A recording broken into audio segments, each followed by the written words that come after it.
Beneath the deserts of the United Arab Emirates lies water that is older than civilization itself, ancient reserves of groundwater laid down in the aquifers over thousands of years, in wetter epochs the region has not seen since. It is, in the most literal sense, fossil water, a relic of a vanished climate, and in the span of just a few decades, much of it has been drained away. This is real, and it is genuinely alarming. The UAE has been pumping its ancient groundwater out of the earth far faster than nature can ever replace it, mining a resource that took millennia to accumulate and emptying it within a human lifetime. So there is a true and important story here about deep water disappearing. But the popular way of telling it, that Dubai's water supply is vanishing faster than anyone thought possible, and the city is heading for the taps running dry, gets the story importantly wrong in ways that are worth untangling. Because the truth is stranger, more nuanced, and in some respects more remarkable than the myth. Dubai is not about to run out of water. And the reason why reveals one of the most extraordinary transformations any society has ever made in its relationship to the most basic resource of all. Let us begin with the part that is entirely true, because it deserves to be taken seriously. The UAE is one of the most water-scarce countries on the entire planet. It receives almost no rainfall, has no permanent rivers and no natural freshwater lakes, and suffers from ferocious evaporation under its desert sun. In such a place, the only natural source of fresh water is what lies underground, and here the situation is dire. The overwhelming majority of the UAE's groundwater is fossil water, accumulated over vast stretches of geological time and, crucially, non-renewable on any human timescale, because the rare desert rains that might recharge it are nowhere near enough to keep pace with how fast it is being withdrawn. The numbers are stark. By credible estimates, the country extracts its groundwater at something on the order of 7 times the rate at which nature recharges it, pulling out roughly 7 units of water for every one that seeps back in. That is not a sustainable withdrawal from a renewable resource. It is the steady emptying of a finite, ancient reserve, the draining of a bank account that will never be refilled by the natural world. Hydrologists have a fitting name for this quiet catastrophe, a silent drought. A drought not of the skies, but of the depths. Invisible at the surface, even as the deep reserves dwindle toward exhaustion. In this fundamental sense, the title's alarm is justified. The ancient deep water genuinely is disappearing. The loss is not only one of quantity, but of quality, which makes it doubly irreversible. As the aquifers are drawn down, and as excess irrigation water percolates back into the ground carrying dissolved salts. And as seawater intrudes into coastal aquifers to replace what has been pumped out, the remaining groundwater grows steadily saltier and more contaminated. So even the water that physically remains underground is becoming progressively less usable. By some assessments, only a small fraction of the country's groundwater, on the order of a few percent, is fresh enough to drink at all, with the great bulk 2 saline for direct human use without treatment. This means the deep water crisis is worse than a simple accounting of volume would suggest. It is not merely that the reserves are shrinking, it is that what is left is deteriorating, its quality declining even as its quantity falls, so that the truly valuable fresh groundwater, the good water at the heart of the ancient reserves, is being lost faster than the raw volume figures alone reveal. A resource that took tens of thousands of years to accumulate and to purify is being simultaneously emptied and spoiled within the span of a few generations, and neither the volume nor the quality will return on any timescale that matters to the people living above it. This is what makes the silent drought a genuine and permanent loss, whatever else is true about how Dubai actually gets its water. But now we come to the first and most important correction, the one that changes the whole meaning of the story. The disappearance of this groundwater does not mean that Dubai, or the UAE's cities generally, are about to run out of drinking water. And to conflate the two is to badly misunderstand where the country's water actually comes from. The vast majority of that vanishing groundwater, something like 90% of it, is not being drunk by city residents at all. It is being poured onto agriculture, onto farms and forestry projects and the landscaping that keeps the desert green. Uses that consume enormous quantities of water for relatively little of the population's direct daily need. Meanwhile, the water that actually comes out of the taps in Dubai's homes and towers, the water people drink and cook and bathe with, comes almost entirely from a completely different source. Around 99% of the UAE's domestic water supply is desalinated seawater, manufactured by industrial plants that take in the salt water of the Gulf and turn it into fresh.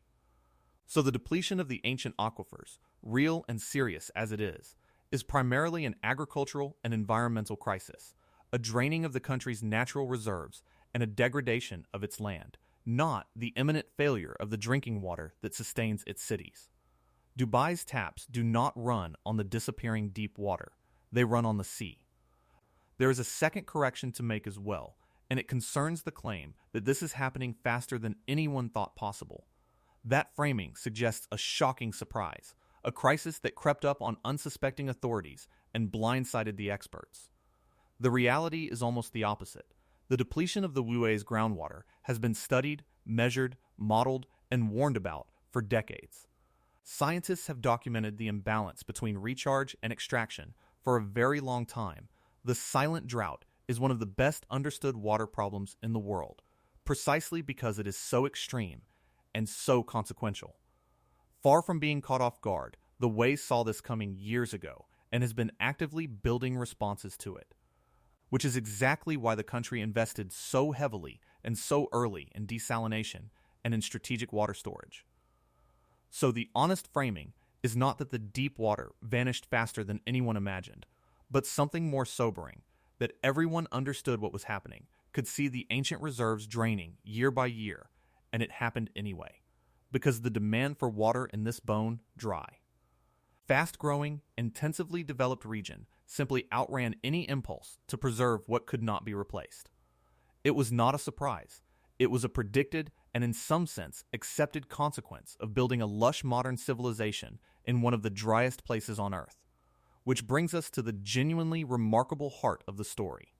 The transformation that the myth of the disappearing supply completely obscures, Dubai and the UAE responded to the limits of their natural water not by preserving it, but by manufacturing a replacement, by learning, in effect, to drink the sea.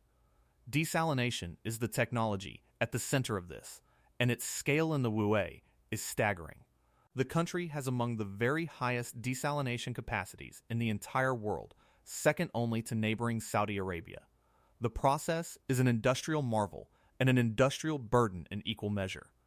Enormous coastal plants, like the great Jebel Ali facility in Dubai, take in vast quantities of Gulf seawater and remove the salt from it, either by heating it to vapor and condensing the pure water back out, or by forcing it under tremendous pressure through fine membranes that let the water through but hold back the salt. What emerges is fresh, drinkable water, produced not by drawing on any natural reserve, but by manufacturing it on demand, as much as the plants can make, limited only by the energy available to run them. This is how Dubai secured its water future. It did not save the aquifers. It built an artificial water supply, an industrial system that conjures fresh water from the sea, and hung the survival of its cities upon it. It is worth understanding just how much effort and infrastructure this manufacturing actually requires, because it is easy to say drink the sea and hard to grasp what it takes to do it. Seawater is not merely salty. It is a hostile, corrosive, biologically active fluid that must be drawn in through great marine intake structures, screened and pretreated to remove sediment and organisms, and then processed through one of two demanding methods. The older approach, thermal desalination, essentially boils the seawater and captures the pure vapor as it condenses, a brute force method that consumes prodigious amounts of heat energy and has historically been paired directly with power stations so that the waste heat of electricity generation can be put to use. The newer approach, reverse osmosis, forces the seawater under enormous pressure against membranes so fine that they strain out the salt molecules, a process that is more energy efficient but still requires vast amounts of electricity to maintain the necessary pressure across enormous membrane arrays. Either way, the plants are among the largest and most complex pieces of industrial infrastructure a country can build, requiring constant maintenance, continuous energy, and enormous capital investment.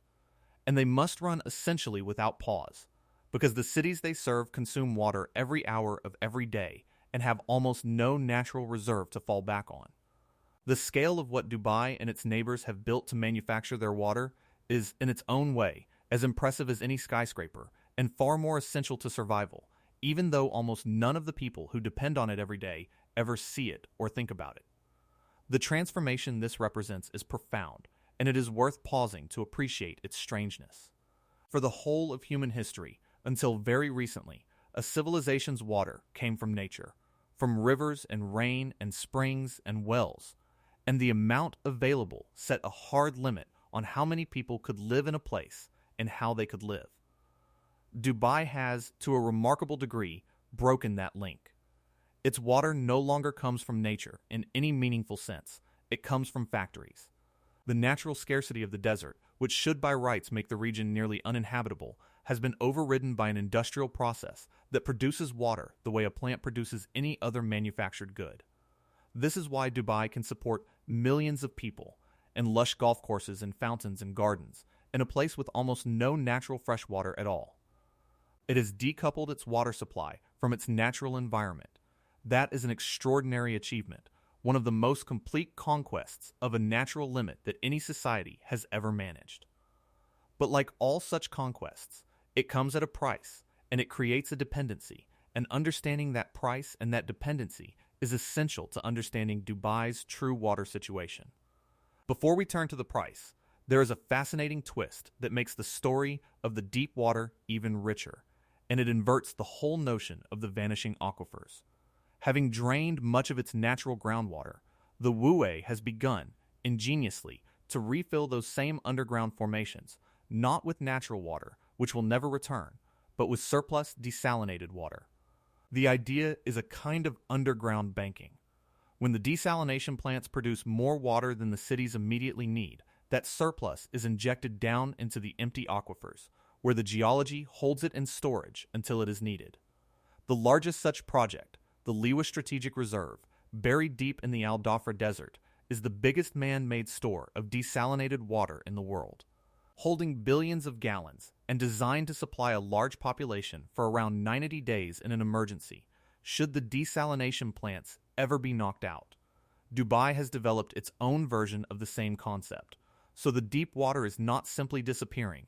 In a remarkable reversal, the emptied aquifers are being repurposed. Transformed from vanishing natural reservoirs into strategic batteries for manufactured water. The ancient water that took millennia to accumulate is largely gone, but the empty space it left behind is being put to use, banking against the day the machines might fail. It is a striking image of the region's whole approach to water, where nature's reserves ran out. Technology moved in to take their place, even down in the depths of the earth. There is a certain poetic logic to this underground banking that is worth drawing out because it captures something essential about the whole transformation. The natural aquifers were, for millennia, the desert's savings account, a store of water accumulated slowly in the good times and drawn upon in the bad, exactly the kind of buffer that allows life to persist through the region's brutal dry spells. When human demand emptied that account, it did not merely lose a supply of water, it lost the buffer itself, the reserve that provided resilience against disruption. The genius of the Strategic Reserve projects is that they recognized this and set out to rebuild the buffer artificially, using the same underground geology that once held the natural water to now hold manufactured water instead. In effect, the Wue is reconstructing, with desalinated seawater, the very safety margin that its natural groundwater used to provide for free. The aquifer becomes a battery, charged in times of surplus and discharged in times of need, a piece of ancient natural infrastructure conscripted into the service of a modern industrial water system. It is a clever and genuinely forward-thinking response to the vulnerability of relying on desalination alone. But it is also, in a sense, a confession, an admission that the natural resilience has been spent and must now be painstakingly rebuilt by hand, at great expense, using energy and engineering to recreate what the desert once did on its own. Now to the price, because the manufactured water solution, for all its brilliance, has created a new and absolute dependency that is the real vulnerability in Dubai's water story. When a city drinks from rivers and aquifers, its water supply is, in a sense, self-sustaining. The water flows or sits there whether or not the power is on. But desalinated water must be actively manufactured, continuously, in enormous energy-hungry plants that never stop. Dubai's water security therefore rests entirely on two things remaining constant: the plants running and the energy flowing to power them. Strip either away, and there is no natural fallback to catch the city, because the aquifers can no longer supply it and the rivers never existed. This is the same fundamental fragility that underlies the region's dependence on air conditioning. And it is arguably even more serious, because while a person can survive discomfort, no one survives long without water. It is precisely this vulnerability that the strategic reserves like Liwa are designed to hedge against, buying a buffer of stored water for the nightmare scenario of a prolonged disruption. But the buffer only underscores the dependency it guards against. Dubai has traded the slow, quiet depletion of its natural water for a fast, total reliance on an industrial system that must never be allowed to stop. It has exchanged one kind of water insecurity for another, more modern kind. There are further costs to the manufactured water bargain, and they are not trivial. Desalination is expensive and energy-intensive.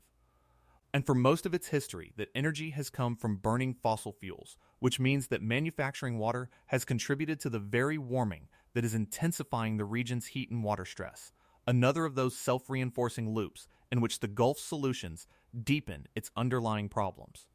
The process also produces a concentrated, super salty brine as a byproduct, which is discharged back into the Gulf, and in such enormous quantities across the whole region that it is measurably raising the salinity and temperature of that shallow, enclosed sea, degrading the very body of water the plants draw from and stressing its marine life.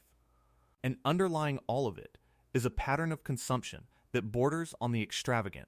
The UAE has among the highest per capita water consumption rates in the world, a manufactured abundance that has enabled a way of life.